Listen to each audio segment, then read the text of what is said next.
പഴം നല്ലപോലെ പഴുത്ത് കഴിഞ്ഞാൽ കഴിക്കാൻ എല്ലാവർക്കും മടിയായിരിക്കുമല്ലേ. എന്നാലും ഇനി ഇതുപോലെ ചെയ്ത് നോക്കി കേട്ടോ. നല്ല ടേസ്റ്റി ആയിട്ട് ഉണ്ടാക്കിയെടുക്കാം.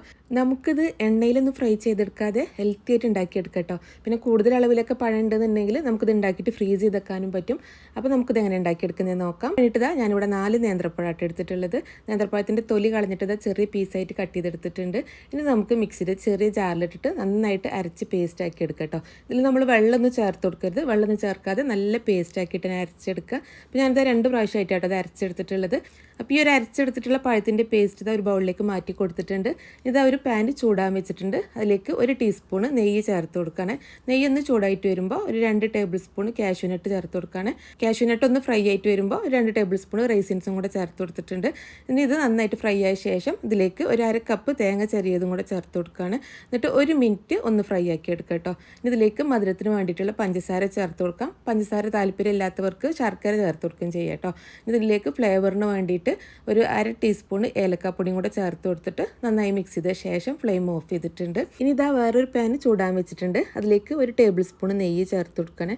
നെയ്യൊന്ന് ചൂടായിട്ട് വരുമ്പോൾ നമ്മൾ അരച്ചെടുത്തിട്ടുള്ള പഴത്തിൻ്റെ പേസ്റ്റ് ഉണ്ടല്ലോ, അതും കൂടെ ഇതിലേക്ക് മൊത്തത്തിൽ ഒഴിച്ചു കൊടുക്കുക. എന്നിട്ട് ഇതൊന്ന് വഴറ്റിയെടുക്കുക കേട്ടോ. ആദ്യത്തെ 1 മിനിറ്റ് നമ്മൾ ഹൈ ഫ്ലെയിമിൽ വെച്ചിട്ട് തന്നെ ഒന്ന് വഴറ്റിയെടുക്കുക. അതിന് ശേഷം നമുക്കിത് മീഡിയം ഫ്ലെയിമിലേക്ക് മാറ്റിയിട്ട് നന്നായിട്ടൊന്ന് വഴറ്റിയെടുക്കുക കേട്ടോ. ഒരു 5 മിനിറ്റ് ആയിട്ട് നമ്മളിത് മീഡിയം ഫ്ലെയിമിൽ വെച്ചിട്ട് വഴറ്റിയെടുക്കേണ്ടത്. അപ്പോഴേക്കും അത് നന്നായിട്ട് ഇങ്ങനെ തിക്കായിട്ട് വരാൻ തുടങ്ങും. ആ ഒരു സമയത്ത് നമുക്ക് ഫ്ലെയിം ഒന്ന് കൂട്ടി കൊടുക്കുക. എന്നിട്ട് ഒരു 2 മിനിറ്റും കൂടെ നന്നായിട്ട് വഴറ്റിയെടുക്കുക. അപ്പോൾ ആ ഒരു സമയം കൊണ്ട് തന്നെ ഇതിങ്ങനെ പാനിൽ നിന്ന് വിട്ട് വരുന്ന പരുവാവും കേട്ടോ. ഇതാണ് ഈ ഒരു മാവിൻ്റെ കൺസിസ്റ്റൻസി. ഇനി നമുക്ക് ഫ്ലെയിം ഓഫ് ചെയ്യുക. മൊത്തത്തിൽ 8 മിനിറ്റ് ആയിട്ട് ഞാനിത് വഴറ്റിയെടുത്തിട്ടുള്ളത്. ഇതൊരു വേറെ പാത്രത്തിലേക്ക് മാറ്റി കൊടുക്കുകയാണ്. നന്നായിട്ടൊന്ന് ചൂടാറാൻ വേണ്ടിയിട്ട് നമുക്കിതൊന്ന് മാറ്റിയേക്കാം. ഒരു 5-6 മിനിറ്റ് നമുക്കിതൊന്ന് മാറ്റിയേക്കാം. നമുക്ക് കൈ വെച്ച് തൊടാൻ പറ്റുന്ന ആ ഒരു പരുവത്തിൽ ചൂടാറി കിട്ടിയാൽ മതി കേട്ടോ. അപ്പോൾ അത് പാകത്തിന് ചൂടാറി കിട്ടിയിട്ടുണ്ട്. ഇനി നമ്മുടെ കയ്യിൽ ജസ്റ്റ് ഒന്ന് നെയ്യ് തടവി കൊടുക്കുക. എന്നിട്ട് ഈ ഒരു പഴത്തിൻ്റെ മിക്സിൽ നിന്ന് ഓരോ ബോൾസ് ആക്കി എടുത്തിട്ട് കയ്യിൽ വെച്ചിട്ട് നന്നായിട്ട് പരത്തി കൊടുക്കുക.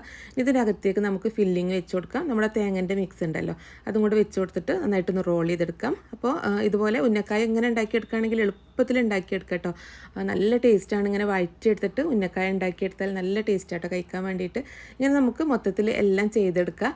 ഇങ്ങനെ ചെയ്തെടുത്ത ശേഷം കൂടുതൽ അളവിലുണ്ടെന്നുണ്ടെങ്കിൽ നിങ്ങൾക്കിത് ഫ്രീസ് ചെയ്ത് വെക്കാം കേട്ടോ. ഫ്രീസ് ചെയ്ത് വെക്കുകയാണെന്നുണ്ടെങ്കിൽ നമുക്ക് 1-2 മാസം വരെയൊക്കെ നമുക്കിത് ഉപയോഗിക്കാവുന്നതാണ്.